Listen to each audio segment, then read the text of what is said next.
मोहम्मद और आप देख रहे हैं CStatus.com। आज से ठीक एक दिन बाद यानी कि कल 1 दिसंबर को गुजरात चुनाव पर पहला मतदान होने जा रहा है और उसके ठीक 4 दिन बाद गुजरात में दूसरा और अंतिम मतदान होने जाएगा। इलेक्शन के इतने करीब आकर अहमदाबाद से हम लोग जुड़े हैं और अहमदाबाद के लोगों से ये जानने की कोशिश करेंगे कि चुनावी माहौल क्या है। इसके लिए अभी हम लोग मौजूद हैं अहमदाबाद में और यहाँ के लोगों से बात करेंगे, चुनावी माहौल को जानने की कोशिश करेंगे। नमस्कार सर। जी नमस्कार सर। जितेंद्र ब्राह्मण नाम है मेरा। क्या करते हैं सर आप? यहाँ पे मैं अपना बिजनेस करता हूँ। अच्छा, हम लोग अभी यहाँ पर आए हुए बीजेपी का रैली को देख सकते हैं। बीजेपी की रैली होने जा रही है यहाँ पर। तो त्रिकोणीय लड़ाई के बारे में बताई जा रही है गुजरात में। तो क्या कहना चाहेंगे कि यह सच में ये त्रिकोणीय लड़ाई है आम आदमी पार्टी, बीजेपी और कांग्रेस के बीच में? जी सर, ऐसा कुछ भी नहीं है। यहाँ पे त्रिकोणीय जो लड़ाई की आप बात कर रहे हैं, ऐसा कुछ भी नहीं। यहाँ पे बीजेपी की विजय होने वाली है और बीजेपी का ही डंका पहले से रहा है और वही रहने वाला है सर। बाकी का जैसे कांग्रेस की बात करें, आम आदमी की पार्टी का सिर्फ एक हो हल्ला है, बाकी कुछ इसमें है नहीं सर।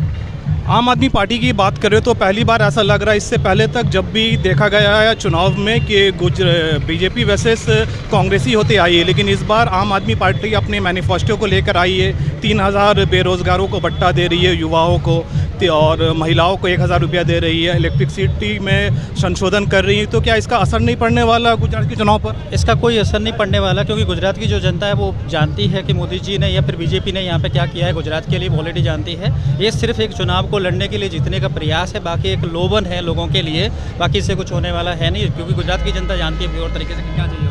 एक सीधा सवाल आपसे अब पूछने की कोशिश करते हैं कि दोनों ही पार्टी, गुजरात और कांग्रेस पार्टी और आम आदमी पार्टी का एक ही मुद्दा है, बेरोजगारी, महंगाई और भ्रष्टाचार। तो क्या आपको लगता है कि गुजरात में कोई भ्रष्टाचार या महंगाई और बेरोजगारी मुद्दा नहीं है?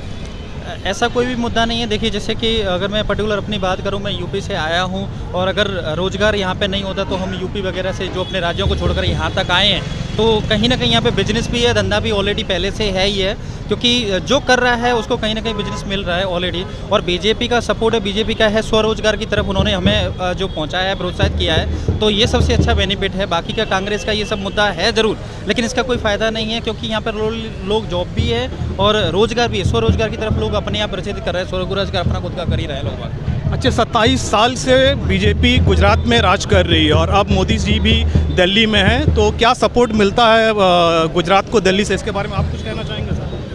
दिल्ली से तो पूरे सपोर्ट मिलता है। मैं सोचता हूँ कि जहाँ तक के यहाँ की बात है विकास की, तो दिल्ली में भी बीजेपी का शासन, यहाँ भी बीजेपी का है, तो वही हिसाब से पूरा सपोर्ट है। और हर तरह से पिछले 27 साल में जो काम हुआ है आप देख सकते हैं, चारों तरफ घूम के जितना यहाँ पे शांति आपको दिखेगा, वहाँ पे कहीं भी शांति नहीं मिलेगा। अच्छा, मोदी जी अपने भाषण में अक्सर ये कहते हैं कि अक्सर ये देखा जाता है कि मोदी जी अपने भाषण में ये कहते हैं कि सबका साथ और सबका विकास। तो क्या गुजरात की भूमि में ये जो हिंदू मुस्लिम का जो मामला अक्सर चला आता है, क्या हिंदू मुस्लिम भाईचारा कायम है यहाँ पर? जी बिल्कुल, यहाँ से यहाँ पे कुछ भी नहीं। हिंदू मुस्लिम जो भी हम सभी लोग मिलजुल करके रहते हैं और एक भाई की तरह रहते हैं। भारतीय जनता पार्टी ने एक भी कैंडिडेट मुस्लिम को नहीं रखा यहाँ से, तो क्या असर लगता है इसका कि मुस्लिम कैंडिडेट उन्हें वोट देगी? जी नहीं, मुस्लिम कैंडिडेट 100% यहाँ पे वोट मिलता है और तभी तो यहाँ पे इतने दिन से सरकार यहाँ पे चल रही है। आप इस पर कुछ कहना चाहेंगे? सर, यहाँ पे ऐसा कुछ भी नहीं है, क्योंकि जो भी कुछ बीजेपी ने किया हुआ है उसमें कौम को देख के नहीं किया कि हिंदू के लिए किया हुआ है पर्टिकुलर या मुस्लिम के लिए किया, सबके लिए समान क्या है, मतलब सबको साथ में लेकर चले हुए हैं। इसके लिए यहाँ पे ऐसे कोई असर पड़ने वाला नहीं कि बीजेपी ने मुस्लिम लोगों को रखा है नहीं रखा है, चुनाव में दिया है कि नहीं दिया, उसे कोई फर्क नहीं पड़ने वाला। एक और सवाल आप लोगों से पूछते हैं कि इस बार अगर आप बीजेपी को छोड़कर अगर आप सिर्फ कांग्रेस की और आम आदमी पार्टी की बात करते हो तो किसे आप कितना नंबर देंगे? सर, बीजेपी के अलावा तो किसी का नंबर देने का सवाल ही नहीं उठता है। हाँ सर, बीजेपी के सवाल यही है। इसमें जब मोदी ने जो आत्मनिर्भर का जब चालू किया था तब तो सब लोग इतने कॉन्फिडेंस में आ गए थे, सबको लगता था कि बस काम ही काम करने का। बीजेपी का कोई सवाल ही नहीं है। और दूसरा क्या बात है, आम आदमी पार्टी तो तीसरा नंबर रहेगा और कांग्रेस जो है सेकंड नंबर रहेगा, और बीजेपी का 120 के 125 के आसपास आने की संभावना है। बीजेपी 120 और 125 की संभावना बता रहे हैं सर, और सेकंड आपने कांग्रेस को दिया है। तो ये जानने की भी मैं कोशिश करूंगा कि आपसे इनसे ये सवाल।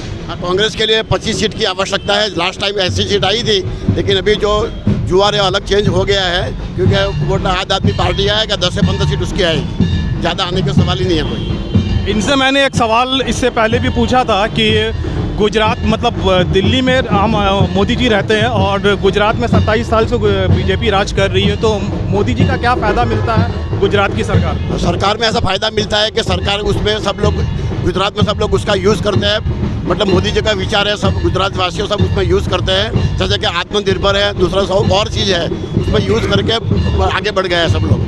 गुजरात में बहुत डेवलपमेंट हो गया है इसमें, सभी जगह पे शिक्षण में देखो, सभी जगह पे देखो, उसका बहुत तरक्की हुआ है सब में। केजरीवाल जी ये कहते हैं कि स्कूल के मामले में दिल्ली के सामने में गुजरात काफ़ी पीछे है, इसके बारे में क्या कहना? तो गलत बात है, उस तो खाली बात ही करता है, उसको वोट लेने के लिए सब ये कर रहे हैं, दूसरा कोई सवाल ही नहीं है।